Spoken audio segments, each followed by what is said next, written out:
graças ao Silvio Santos, eu pude criar uma estratégia pedagógica que eu uso muito, até hoje ainda imito Silvio Santos, e continuarei eternamente. Eu entrei num reforço escolar, aí eu ia dar uma aula lá de ciências, lá pro 7º ano, reforço escolar. Isso eu tinha 20 anos, mais ou menos. Aí eu fui, não tinha estratégia pedagógica nenhuma, nada, só tava indo pra ganhar um dinheiro a mais. Eu ia lá, explicar a matéria e ir embora. Eu tava indo, eu cheguei na sala, eu vi uma sala do 2º ano, do Fundamental 1, que é aqueles criancinha mesmo. Aí eu olhei assim, tinha um molequinho que ele não tava querendo entrar na sala. E ele tava rolando de um lado pro outro, na porta, assim. E a coordenadora tentando levantar ele. Birra, né? Fazendo aquela birra. Ele chorando e rolando de um lado pro outro. Tinha lágrima, catarro, tudo misturado. Sim. Aquele jeito que todo mundo já viu alguma criança fazer. Início de ano é assim. Aí ele tava rolando de um lado pro outro e a coordenadora, ela tava tentando puxar ele. Tava como se ele se arrastando e a coordenadora puxando ele, arrastando ele pra sala. Eu vi aquela cena, né? Desesperadora pra quem tá entrando na escola, né? Traumatizou ali. Aí a turma lá do fundo, todo mundo gritando, aqueles gritos todos de aluno.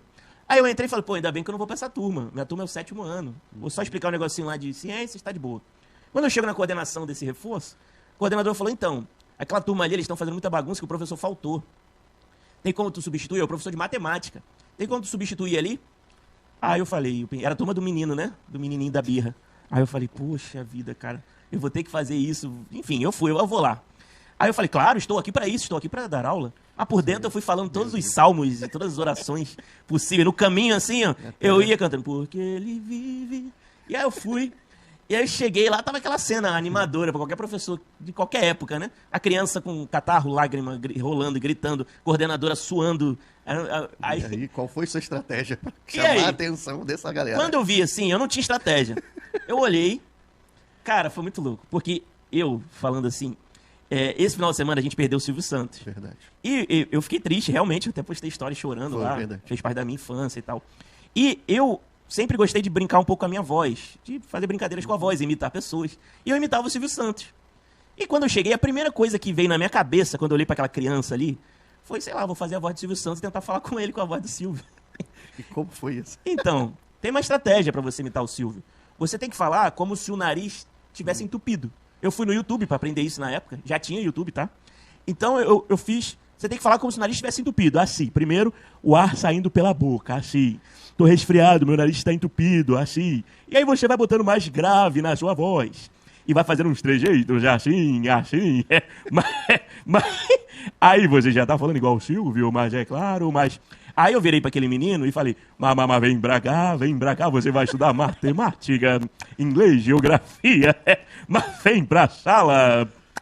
Aí no que eu mandei isso para ele, ele parou de chorar, na hora ele parou de chorar e olhou pra minha cara.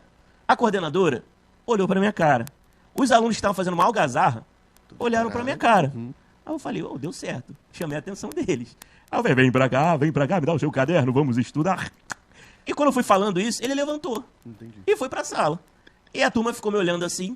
E aí eu comecei a dar aula, aí eu falando com a voz do Silvio Santos, depois eu falei com a minha voz normal. E ali eu percebi que era isso que eu queria fazer da minha vida, cara. Dali eu nunca mais parei, porque eu percebi que quando eu conseguia arrancar um sorriso de um aluno, era muito mais fácil ensinar qualquer coisa pra ele depois. Verdade. Eu nunca mais parei, velho. Ali eu fui graças ao Silvio Santos, eu pude criar uma estratégia pedagógica que eu uso muito, até hoje ainda imito Silvio Santos, e continuarei eternamente.